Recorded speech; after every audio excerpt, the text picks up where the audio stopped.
আরে ভাই আপনারা তো অনেকক্ষণ ধরে আমি বুঝতেছি আপনি যেদিন 200 টাকা নিলেন এই টাকাটা দেন আমার প্রয়োজন। ও আচ্ছা আচ্ছা, আপনি তো আমার 200 টাকা পাবেন। তো এখন তো 200 টাকা নাই, এখন 100 টাকা আছে। 100 টাকা নেন, বাকি 100 টাকা পরে নিন। ও আচ্ছা ঠিক আছে। মামা আপনি এখানে হ্যাঁ। আমরা তো বুঝতেছি আপনার 200 টাকা পয়সা আমি এখন টাকাটা দিলে উপকারিত। ও আচ্ছা তা মামা আমার কাছে এখন টাকা নাই, তাহলে যে 100 টাকা আছে আপনি নিয়ে নেন। ও আচ্ছা। পরবর্তী 100 টাকা আমি পরে দিয়ে দেবো। আচ্ছা ঠিক আছে ভাই, ওই দিন রাস্তায় কেমন 200 টাকা নিয়েছিলেন, কিন্তু 200 টাকা আমার দিলেন না।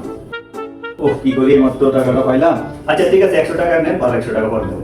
আচ্ছা, তাহলে ভাই তো আপনার কাছে আরেক টাকা পাবেন। জি তাহলে 100 টাকা নেন। আচ্ছা তাহলে আপনার সাথে আমার কাটবো। হ্যাঁ, আমার সাথে। ও আচ্ছা মামা আপনি আমার কাছে 100 টাকা পাইতেন না, তাহলে নেন আপনার সাথে আমার কাটবো। ও তাহলে 100 আগে আর 100 200। হ্যাঁ, 200 আচ্ছা তাহলে এক কাজ করো তুমি 100 টাকা পয়সা নিয়ে নাও।